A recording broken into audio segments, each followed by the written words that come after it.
Act as per act YouTube ప్రేక్షకులందరికీ నమస్కారం. ఇంతవరకు రైట్ టు ఇన్ఫర్మేషన్కి సంబంధించి 7 వీడియోస్ చేయడం జరిగింది. ఇప్పుడు 8th వీడియో. ఇది ఆర్టీఐ యాక్ట్ గురించి చివరి వీడియో.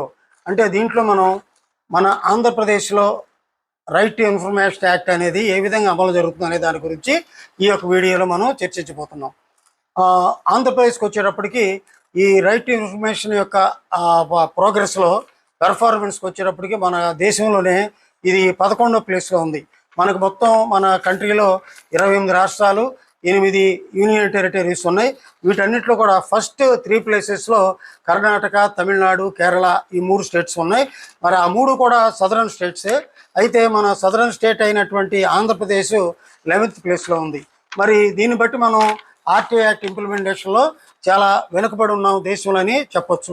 దీనికి రకరకాల కారణాలు ఉన్నాయి. మనకి 2014లో జూన్లో స్టేట్ బైఫర్కేషన్ అయ్యింది. ఆంధ్రప్రదేశ్ అనేది అప్పుడు తెలంగాణ, ఆంధ్రప్రదేశ్ కింద ఉమ్మడి రాష్ట్రంగా ఉన్నటువంటి ఒక రాష్ట్రం తెలంగాణ, ఆంధ్రప్రదేశ్గా 2 ముక్కల కింద విడిపోయింది. ఈ 2 భాగాలు అవటం వల్ల మనకి 2018 వరకు సెపరేట్గా మన ఆంధ్రప్రదేశ్కి అంటూ ఒక ఇన్ఫర్మేషన్ కమిషన్ అనేది ఏర్పాటు చేయలేకపోవడం జరిగింది. మన స్టేట్ విడిపోయిన తర్వాత 4 సంవత్సరాలకి 2018లో మనకి ఇన్ఫర్మేషన్ కమిషన్ ప్రత్యేకంగా ఆంధ్రప్రదేశ్కి విజయవాడలో ఏర్పాటు చేయడం జరిగింది. అలాగే 2020లో కానీ మనకు ఫుల్ ప్లెడ్జెడ్గా ఎంప్లాయీస్, అందులో ఇన్ఫర్మేషన్ కమిషనర్సు, అలాగే చీఫ్ ఇన్ఫర్మేషన్ కమిషన్ని నియామకాలు అనేవి జరగలేదు. అంటే దాదాపు 6 సంవత్సరాలు మన పెర్ఫార్మెన్స్ విషయంలో కొంచెం డెఫిసిట్, అంటే మెన్ అండ్ మెటీరియల్ అనేది డెఫిసిట్గా ఉండటం వల్ల మనం ప్రోగ్రెస్ అంతగా చూపించలేకపోయాం. ఆ కారణం వల్ల మనకి ఆర్టీఐ యాక్ట్ ఇంప్లిమెంటేషన్లో పెర్ఫార్మెన్స్లోకి వచ్చేటప్పటికి మన స్టేట్లో మనం 11th ర్యాంక్లో ఉన్నాం. అయితే ఈ 11th ర్యాంక్లో ఉండటానికి ఇంకా కొన్ని కారణాలు ఉన్నాయి. ఇప్పుడు పెర్ఫార్మెన్స్ ఇండికేటర్స్ చూసేటప్పటికి మనకి ఏ విధంగా ఇంప్లిమెంటేషన్ జరుగుతుందంటే 40% ఆఫ్ ద కొన్ని స్టడీస్ అనేవి జరిగాయి. దాంట్లో 40% ఆఫ్ ద అప్పీల్స్ అనేవి అసలు ఎటువంటి ఆర్డర్స్ లేకుండా రిటర్న్ చేయబడుతున్నాయి. అంటే మన ఆర్టీఐ కమిషనర్కి ఇప్పుడు మనం ఫస్ట్ ఎక్కడైనా సరే, ఏ ఊర్లో అయినా సరే మనం ఒక ఆఫీసుకు పెట్టేటప్పుడు ఫస్ట్ ఇన్ఫర్మేషన్ ఆఫీసర్కి, అంటే పబ్లిక్ ఇన్ఫర్మేషన్ ఆఫీసర్కి అప్పీల్ దరఖాస్తు చేస్తాం. ఆ తర్వాత మనం ఫస్ట్ అప్పీలేట్ అధికారి, అంటే ఆ కన్సర్న్ ఆఫీస్లో ఏ ఆఫీస్కి అయితే మనం పబ్లిక్ ఇన్ఫర్మేషన్ ఆఫీసర్కి దరఖాస్తు చేసామో అదే ఆఫీసులో ఫస్ట్ ఇన్ఫర్మేషన్, అంటే ఫస్ట్ అప్పీలేట్ అధికారి ఉంటారు. సెకండ్ అప్పీలేట్ అధికారి అనేది ఇన్ఫర్మేషన్ కమిషన్కి, అప్పుడు స్టేట్ ఇన్ఫర్మేషన్ కమిషన్ వాళ్ళు సెకండ్ అప్పీలేట్ అధికారి అవుతారు. ఆ విధంగా అప్పీల్స్ చేసే వాటిలో 80% అనేవి మన స్టేట్ పెర్ఫార్మెన్స్ చూస్తే 80% అప్లికేషన్స్, అంటే అప్పీల్స్ ఎందుకు వెళ్తున్నాయంటే ఈ పిఐఓస్, పబ్లిక్ ఇన్ఫర్మేషన్ ఆఫీసర్స్ ప్రాపర్గా ఇన్ఫర్మేషన్ ఇవ్వకపోవటం వల్ల, అసలు పూర్తిగా ఎటువంటి రెస్పాన్స్ లేకుండా కంప్లీట్ ఇర్రెస్పాన్స్గా ఉండటం వల్ల 80% అప్పీల్స్ వస్తున్నాయి. ఇంకా 15% అప్పీల్స్ వచ్చేటప్పటికి ఇన్కంప్లీట్ అంటే పార్షియల్ ఇన్ఫర్మేషన్ ఇవ్వడం జరుగుతుంది. ఇక రిమైనింగ్ 5%కి వచ్చేటప్పటికి మిస్లీడింగ్ ఇన్ఫర్మేషన్, అంటే అసలు పూర్తిగా తప్పుదారి పట్టించేలాగా ఇన్ఫర్మేషన్ అనేది ఇవ్వడం జరుగుతుంది. అంటే మన స్టేట్ ఇన్ఫర్మేషన్ కమిషన్కి వచ్చినటువంటి అప్పీల్స్లో మొత్తం 80% ఏమో అసలు పబ్లిక్ ఇన్ఫర్మేషన్ ఆఫీసర్స్ ఎటువంటి రెస్పాన్స్ లేకపోవడం వల్ల వస్తున్నాయి. 15% ఏమో పార్షియల్ ఇన్ఫర్మేషన్ ఇవ్వటం వల్ల, 5% ఏమో మిస్లీడింగ్ ఇన్ఫర్మేషన్ ఇవ్వటం వల్ల వస్తున్నాయి. మరి ఈ విధంగా ఉండటం వల్ల అంటే 80% of the applications are being return without any action from the information commissioner, ఇది పబ్లిక్ ఇన్ఫర్మేషన్ ఆఫీసర్స్. కాబట్టి అప్పీల్స్ అనేవి వెళ్తున్నాయి. అందుకని ఇప్పుడు ఇంకోటి ఏంటంటే మన మేల్ అండ్ ఫిమేల్ కూడా చూసినట్టయితే ఓన్లీ 7% మాత్రమే అప్లికెంట్స్ కానివ్వండి, అప్పీల్స్ కానివ్వండి ఫిమేల్ అప్లికెంట్స్ నుంచి వెళ్తున్నాయి. అంటే అక్కడ ఫిమేల్ అప్లికెంట్స్ ఎక్కువగా ముందుకు రాకపోవడానికి రకరకాల కారణాలు ఉన్నాయి. అంటే ఈ యొక్క రైట్ టు ఇన్ఫర్మేషన్ యాక్ట్ దరఖాస్తు చేసే విధానంలో కానివ్వండి, లేదా అప్పీల్స్ కోసం అప్పీలేట్ అధికారి, సెకండ్ అప్పీలేట్ అధికారికి వెళ్ళాలంటే విజయవాడ వెళ్ళాలి. ఇప్పుడు మన స్టేట్లో విజయనగరం నుంచి కానివ్వండి, శ్రీకాకుళం నుంచి కానివ్వండి అప్పీలేట్స్కి అప్పీల్స్ పెట్టినప్పుడు అక్కడ నుంచి కనుక ఇన్ఫర్మేషన్ కమిషన్ విజయవాడలో ఉన్నటువంటి ఫస్ట్ సెకండ్ అప్పీలేట్ అధికారికి ఇన్ఫర్మేషన్ కమిషన్కి వెళ్ళాలంటే అది ఎంతో శ్రమతో కూడుకున్నటువంటి పని. కాబట్టి ఫిమేల్ అప్లికెంట్స్ కేవలం 7% మాత్రమే ఈ సర్వే ప్రకారం ఉన్నట్టుగా తెలుస్తుంది. అంటే 93% మేల్ అప్లికెంట్స్ ఉన్నారు, ఓన్లీ 7% మాత్రమే ఫిమేల్ అప్లికెంట్స్. అంటే మన పబ్లిక్ ఇన్ఫర్మేషన్ ఆఫీస్కి అప్లై చేసేవాళ్ళు కానివ్వండి, లేదంటే అప్పీల్ పెట్టేవాళ్ళు కానివ్వండి, ఆ విషయంలో బిలో 10% మాత్రమే ఫిమేల్ పర్సన్స్ ఉన్నారు. మేల్స్ అబౌవ్ 93% ఉన్నారు. దీనివల్ల ఏంటంటే ఈ అప్లికేషన్స్ పెట్టేటప్పుడు ఉన్నటువంటి ఇబ్బందులు, అంటే దానికి డిమాండింగ్ ఆఫ్ ప్రాసెస్ అనమాట. అంటే అప్లికేషన్ పెట్టాలంటే కంప్లీట్గా ఎవరికి పెట్టాలి, ఏ విధంగా అప్లై చేయాలి, దానికి 10 రూపీస్ పోస్టల్ ఆర్డర్ పెట్టడం, ఇది ఒక ప్రాసెస్ ఉంది. ఈ ప్రాసెస్ అనేది కొంత ఇబ్బందికరమైనటువంటి ప్రాసెస్, తెలియకపోతే కొంచెం ఇబ్బందిగా ఉంటుంది. అలాగే అప్పీల్స్ పెట్టినప్పుడు ఫస్ట్ అప్పీలేట్ అధికారి దగ్గరికి వెళ్ళాలన్నా, లేదంటే హెడ్ ఆఫీస్కి ఇన్ఫర్మేషన్ కమిషనర్ సెకండ్ అప్పీలేట్ దగ్గరికి వెళ్ళాలన్నా కొంచెం ఇబ్బందితో కూడినటువంటి పని. కాబట్టి ఈ యొక్క ఎక్కువ మంది లేడీసు ఈ ఆర్టీఐ యాక్ట్ కింద దరఖాస్తు చేయడం అనేది తక్కువగా ఉంది, జరగటం లేదు.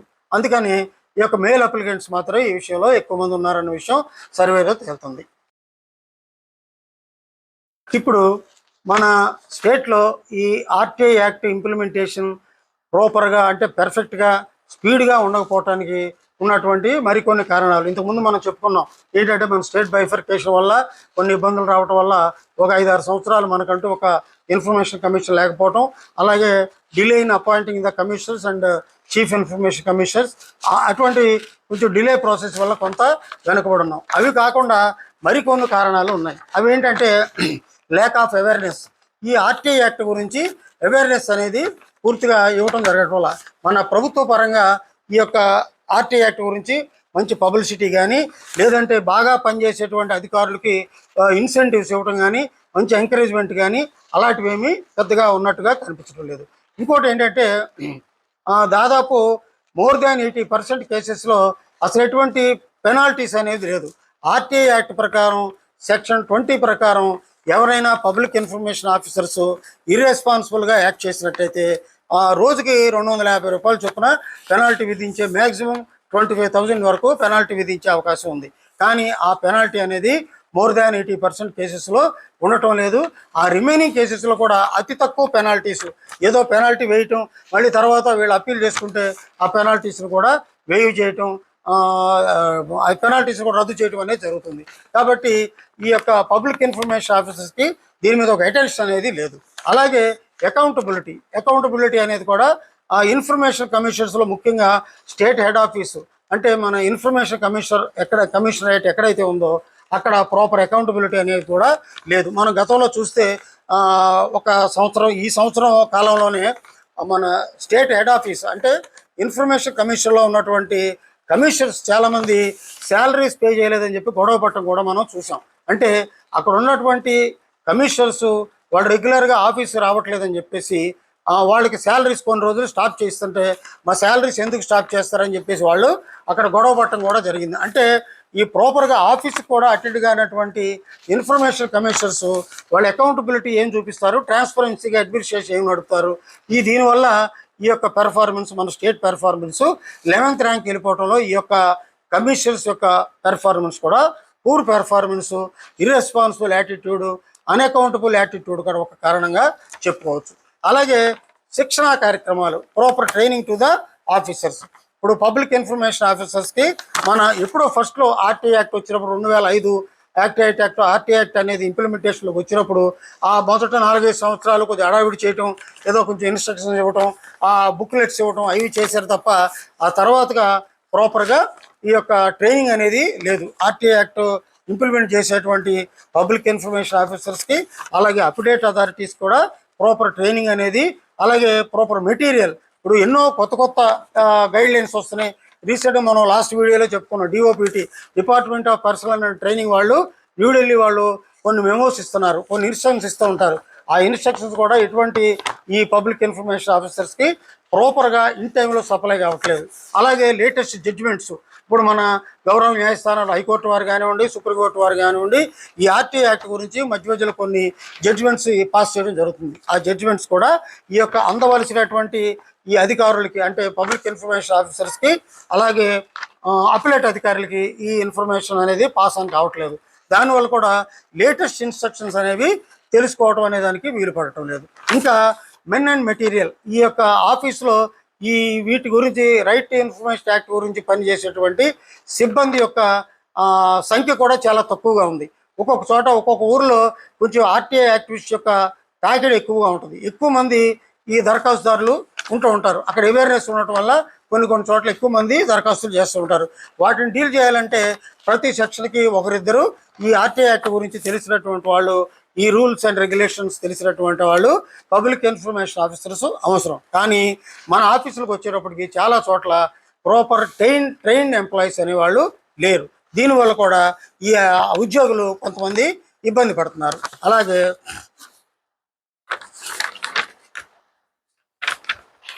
మిస్యూజింగ్ ఆఫ్ ద యాక్ట్, ఇది కూడా మన స్టేట్లో కొంత ఉంది.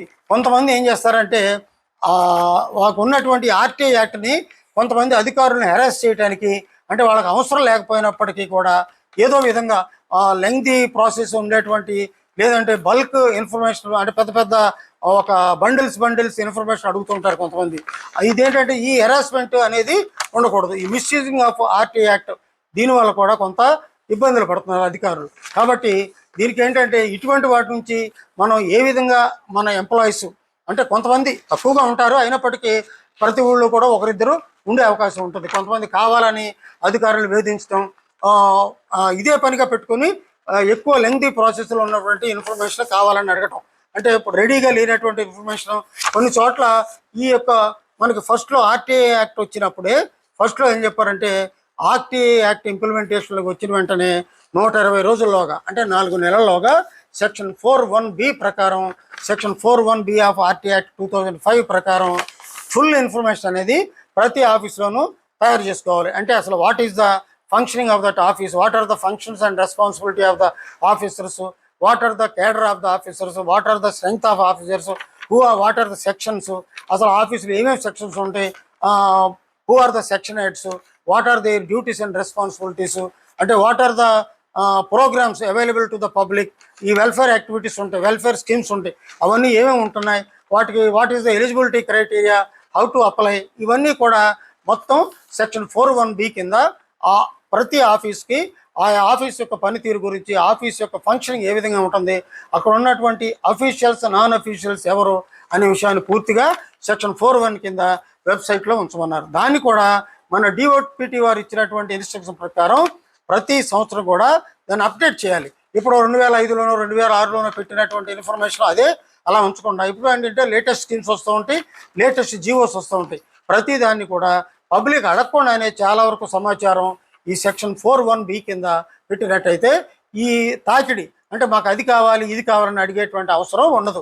ఎవరికి ఏ సమాచారం కావాల్సిన ఇది ఆ సెక్షన్ 4(1)B కింద పెట్టినటువంటి ఆ వెబ్సైట్లోంచి వాళ్ళు డౌన్లోడ్ చేసుకుని చూసుకోవడానికి, ఓపెన్ చేసుకుని చూసుకోవడానికి అవకాశం ఉంటుంది. ఇది కూడా ఈ యొక్క సెక్షన్ 4(1)B అనేది ప్రాపర్గా ఇంప్లిమెంటేషన్ లేకపోవడం, అప్ టు డేట్గా ఎవ్రీ ఇయర్ అప్డేట్ చేయకపోవడం అనేది కూడా ఈ ఆర్టీఐ యాక్ట్ అనేది ప్రాపర్గా ఇంప్లిమెంట్ కాకపోవడానికి ఇక్కడ ఇది కూడా ఒక రీజన్గా కనిపిస్తుంది. కాబట్టి ఇప్పుడు మన స్టేట్లో ఉన్నటువంటి ఈ పరిస్థితుల్ని మారి మనం మంచిగా ఈ ఆర్టీఐ యాక్ట్లో ఇప్పుడు మిగతా ఇందాక చెప్పుకున్నాం మనం తమిళనాడు, కేరళ, కర్ణాటక ఆ రాష్ట్రాలతో పాటు మనం కూడా పోటీపడి మొదటి 2-3 స్థానాల్లో మనం కూడా ఆక్యుపై చేసుకోవాలంటే ఈ యొక్క సిస్టమ్స్ పద్ధతులు మారాలి. మారాలంటే ప్రతి ఆర్టీఐ యాక్ట్ సంబంధించినటువంటి latest information, latest guidelines, latest judgements కూడా ఈ సిబ్బంది అందరికీ అందజేయాలి.